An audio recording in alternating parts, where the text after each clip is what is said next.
वैदिक उदाहरण में वैदिक पुराणों में पिता को जनक कहा गया है। जनक यानी कि जो जन्म देने वाला होता है, जो जन्म का दाता होता है।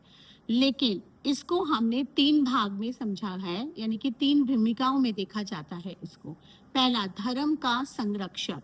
पिता वो है जो संतान को सही मार्ग दिखाए और धर्म सिखाए। दूसरा, कर्म का वाहक। पिता के कर्म संतान तक पहुंचते हैं, और ये हमने एपिसोड नंबर 27 में बहुत डिटेल में देखा।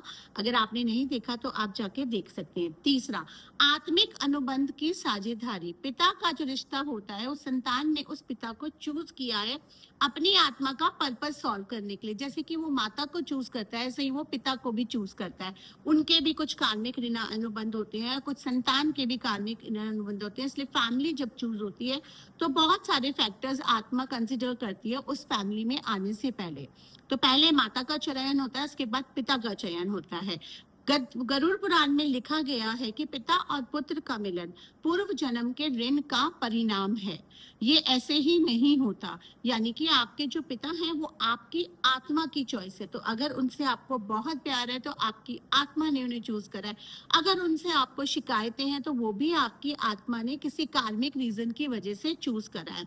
आपने सोचा होगा कि मैंने कैसे चूज कर लिया। आजकल की जेनजी तो एक नई स्टेटमेंट कह देती है that I am born out of my choice. No, you are not born out of your choice. Your soul has chosen to take in birth in this particular family and chosen this parents.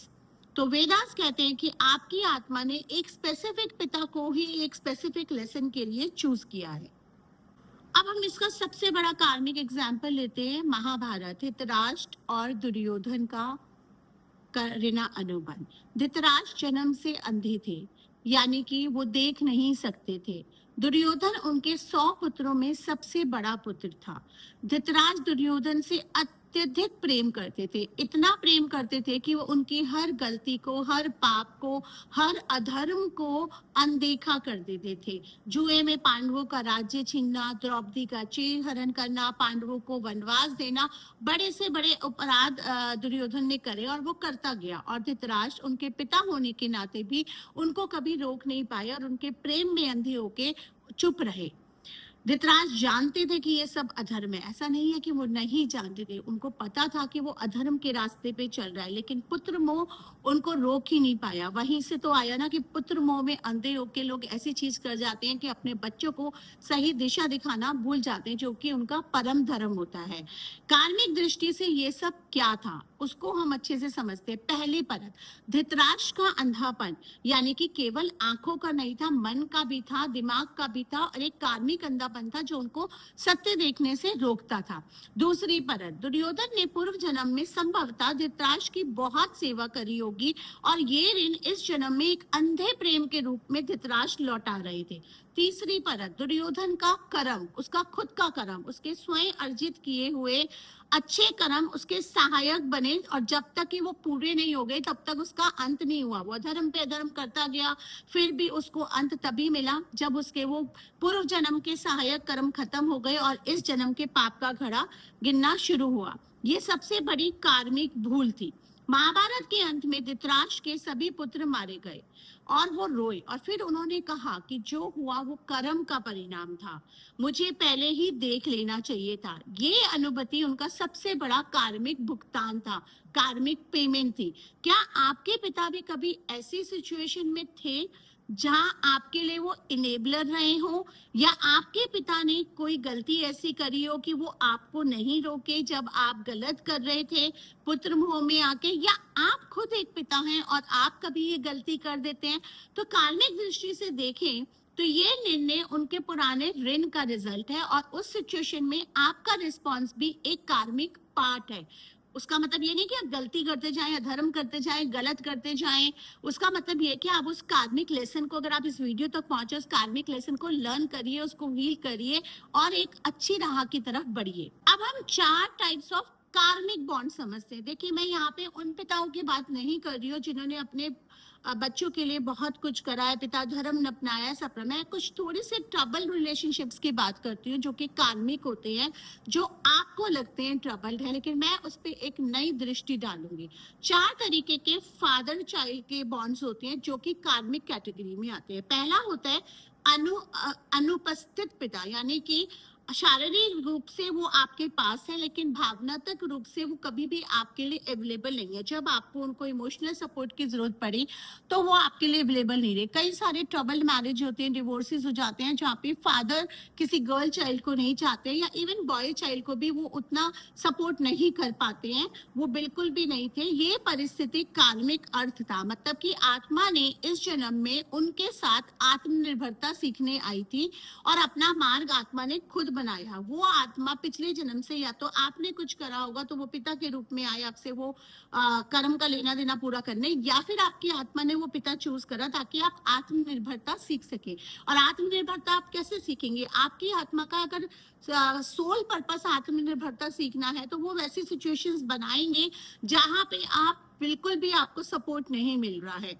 और उस उपस्थित पिता के लिए जो गहरी लालसा है वो वास्तव में आपका उनके साथ जुड़ाव की लालसा है।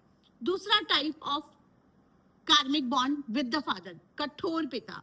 जब हम कहते हैं ना बहुत एक्स्ट्रा स्ट्रिक्ट हैं, मेरे फादर तो मुझे सांस भी नहीं लेने देते, मुझे हर चीज पे रोक टोक करते हैं, जिनको हम कठोर पिता कहते हैं।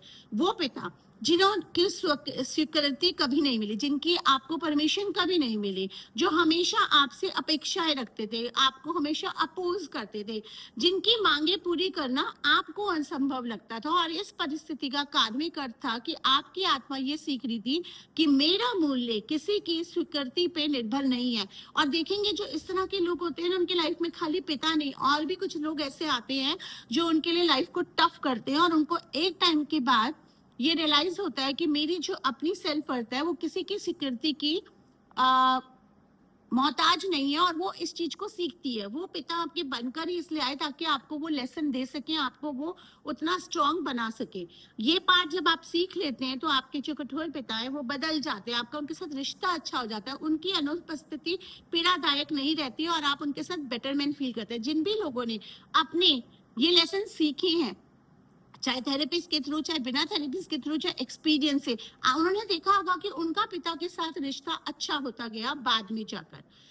तीसरा, प्रेम पूर्ण पिता, वो पिता जो हमेशा साथ में हो, जो समझते हैं हमें, जिनके साथ पहला सुकून महसूस होता है, जिनके साथ ही लगता है कि एक प्रोटेक्शन हमारे साथ चल रही है। ये एक सकारात्मक कार्मिक बंधन है, यानी कि पूर्व जन्म में इन दोनों आत्माओं ने एक दूसरे की बहुत देखभाल करी थी और अब वो आपके पिता के रूप में आए हैं आपकी देखभाल करने के लिए। इस टाइप का पार्ट, इस प्रेम को स्वीकार करो, इसे कोई कार्मिक चीज मत समझो या इसको कोई एक इजी वे आउट मत समझो। टाइप 4 जो बहुत जल्दी चले गए, बहुत ही छोटी एज में छोड़ के चले गए, या जब आपको उनकी सबसे ज्यादा जरूरत थी वो चले गए। वो पिता बहुत जल्दी इस दुनिया से चले गए, जिनके साथ बहुत कुछ अधूरा आपको महसूस होता है, अधूरा लगता है, आपको लगता है कि अभी तो मुझे जरूरत थी, मेरे बहुत सारे काम बचे थे।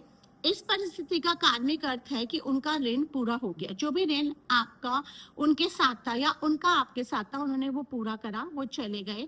और जो उन्होंने अब आपको दिया लर्निंग्स के रूप में, टीचिंग्स के रूप में, फैमिली के रूप में, वो अब आपके साथ है। उनका आशीर्वाद जो कि कभी भी नहीं जाएगा, आपके जीते जी भी और आपके अगले जन्म तक भी वो ब्लेसिंग्स कैरी ऑन होंगी।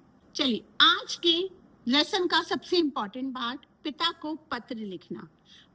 आपका पहला चरण होगा, फर्स्ट स्टेप होगा, आप अपने पिता को पत्र लिखेंगे। वो बातें लिखेंगे जो आप अपने पिता से कभी नहीं कह पाए, चाहे वो इस दुनिया में हो चाहे नहीं हो। आप उनसे प्रेम करते थे, आपने उनसे क्या सीखा, आप उनके लिए क्या आइडियलाइज करते थे, क्या आपकी शिकायतें थी, वो सब आप लिखेंगे। दूसरे चरण में आप लिखेंगे कि पिताजी, आपसे मेरा जो भी ऋणानुबंध है वो मुझे ये सिखा रहा है और मैंने ये सीख अपनी जिंदगी में उतार ली और उसके लिए धन्यवाद। तीसरे में लिखेंगे, इस रिश्ते में जो भी अधूरा रह गया है मैं उसे कॉन्शियसली हील कर सकती हूँ। और चौथे चरण में आप लिखेंगे कि पिताजी, मैं आपसे बहुत प्रेम करता हूँ या करती हूँ, जो ऋण है हम दोनों ने मिलकर इस जन्म में चुका लिया, चुका सकते थे या हम चुका दिया है। ये पत्र आपने सेंड नहीं करना है, ये केवल आपके लिए और आपके कार्मिक बंधन के बीच के एक ऑनेस्ट डायलॉग है।